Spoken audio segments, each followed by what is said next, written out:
धर्म के नाम पर हो रहे अधर्म को रोकने का साहस नहीं था आप जैसे किसी के पास। हर टीवी लवर ने कभी न कभी महाभारत देखा ही होगा और जब द्रौपदी ने चीरहरण वाले सीन में अपनी दमदार परफॉर्मेंस दी थी तब सबका एक ही रिएक्शन था कि आखिर ये कौन है।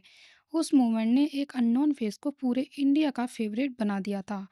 लेकिन क्या आप जानते हैं उस फेस के पीछे एक ऐसी लड़की थी जिसे पहले लगता था कि कैमरा के सामने आना उसके बस की बात नहीं है और आज वही लड़की बनी टीवी हिस्ट्री की सबसे पावरफुल द्रौपदी। हाँ गाइस, हम बात कर रहे हैं पूजा शर्मा की, जिनकी जर्नी एक मिस इंडिया पेजेंट से स्टार्ट हुई थी और आगे जाके रुकी महाभारत के सेट पर, जहां उन्होंने इतनी डेडिकेशन दिखाई थी कि लोग आज भी उनके सीन्स देख के इमोशनल हो जाते हैं। पर गॉसिप यहाँ पर ये है कि द्रौपदी बनने के बाद उनका करियर काफी डेड हो गया था। आखिर क्या हुआ था, चलो आज मिलके देखते हैं। सबसे पहले बात करते हैं पूजा शर्मा के बैकग्राउंड की। पूजा शर्मा दिल्ली से बिलोंग करती हैं। स्कूलिंग और कॉलेज उनकी दिल्ली में ही हुई थी और कॉलेज के टाइम पर ही उनकी लाइफ में एक ट्विस्ट आया जब एक news based sports show host करने का उन्हें चांस मिला। पूजा ने पहले सोचा कि ये उनके बस की बात नहीं है, लेकिन टीम ने इंसिस्ट किया और उन्हें माइक पकड़ा दिया गया। यहीं से उनकी एंकरिंग जर्नी स्टार्ट हो गई थी। लेकिन कहानी यहीं खत्म नहीं होती। 2006 में जब वो अपनी स्टडीज के बीच में ही थी, उन्होंने मिस इंडिया पेजेंट में पार्टिसिपेट किया और वो टॉप 10 फाइनलिस्ट में आ गई। वहीं पर उन्होंने जीता था मिस ब्यूटीफुल हेयर का खिताब। मतलब स्टेज पे एंट्री के साथ ही सबका ध्यान खींच लिया था। लेकिन उसके बाद भी उनकी लाइफ एकदम ग्लैमरस नहीं रही। पेजेंट के बाद पूजा मॉडलिंग, एंकरिंग और स्मॉल एड प्रोजेक्ट्स करती रही। उनका स्ट्रगल फेज चल रहा था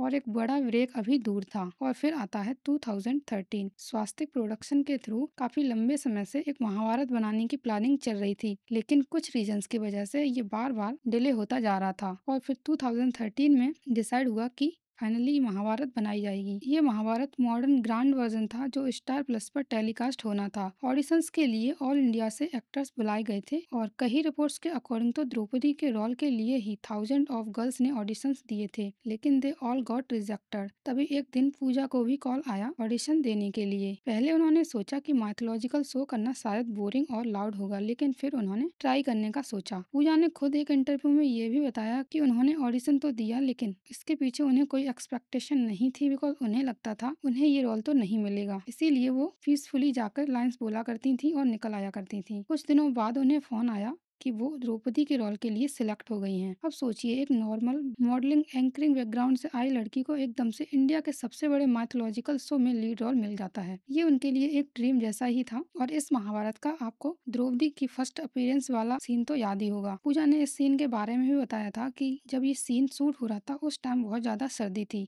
लेकिन फिर भी पूजा को हैवी ज्वेलरी और मल्टी लेयर कॉस्ट्यूम पहनना पड़ा था। सिर्फ स्वेटर और जैकेट्स में था, लेकिन पूजा द्रौपदी के गेटअप में खड़ी थी। उनके लिए काफी ऑकवर्ड फील हो रहा था, लेकिन साथ ही नर्वसनेस से ज्यादा एक्साइटमेंट भी थी। और फिर धीरे धीरे महाभारत की शूटिंग चलती रही और फिर आया वो सीन जिसमें उन्होंने अपना सबसे बड़ा इम्पैक्ट छोड़ा था, चीरहरण। ये महाभारत का सबसे ज्यादा आइकॉनिक मूवमेंट था और शूटिंग के टाइम ये इतना टफ था कि लगभग 20 दिन लगे इसे शूट करने में। और जो भी महाभारत के एक्टर्स इस सीन के बारे में बताते हैं, दे ऑल से कि इस सीन के बाद वो काफी ज्यादा सैड हो गए थे और शूटिंग के टाइम ही कई बार ट्रांसफॉर्मर में आग भी लग गई थी। कह सकते हैं कि सारे एक्टर्स ने कुछ डिवाइन फील किया था इस सीन की शूटिंग के टाइम। पूजा भी कहती हैं कि इस सीन के दौरान उन्होंने मेंटली एंड फिजिकली दोनों तरफ से एग्जॉस्टिंग फील कर रही थी। और इसी सीन में डायलॉग डिलीवरी के टाइम पूजा की जो आंखें काफी लाल दिखती हैं, उसके पीछे भी काफी इंटरेस्टिंग स्टोरी है। एक्चुअली इस सीन में पूजा ने द्रौपदी के रियल दर्द को दिखाने के लिए सूट पर प्रेजेंस एक पर्सन के सजेशन पर अपनी आंखों में ऑरेंज पील जूस डाल लिया था, ताकि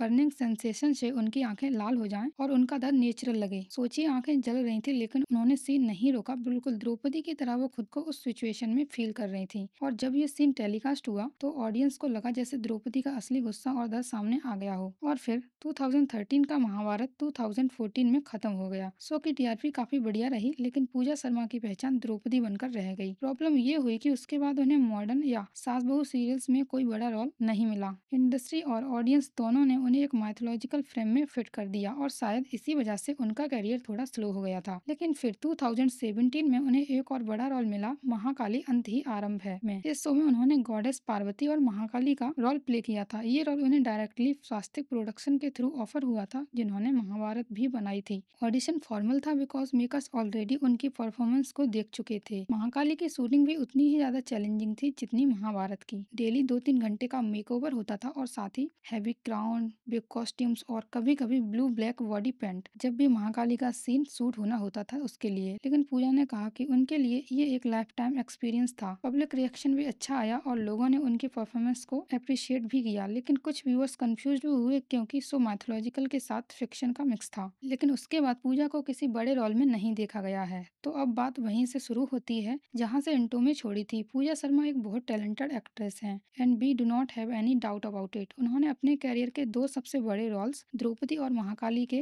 रूप में किए हैं। लेकिन अब गॉसिप ये है कि क्या इंडस्ट्री ने उन्हें टाइपकास्ट कर दिया है या ऑडियंस से उन्हें दूसरे रोल्स में एक्सेप्ट नहीं कर पा रही है। खैर जो भी हो, एक बात तो कंफर्म है कि पूजा शर्मा की द्रौपदी ऑडियंस के दिमाग से इतनी स्ट्रांगली बस गई है कि आज भी जब उनका नाम आता है सबसे पहले वही आइकॉनिक इमेज सामने आ जाती है। और ये ही एक एक्टर की असली जीत भी है और कभी कभी सबसे बड़ा चैलेंज भी। सो या that's all for today's discussion. Let me know your thoughts in the comment section and अगर वीडियो पसंद आया हो तो वीडियो को लाइक करें, चैनल को सब्सक्राइब करें और अगला वीडियो आपको किस सेलिब्रिटी पे चाहिए वो भी बताएं। Thank you.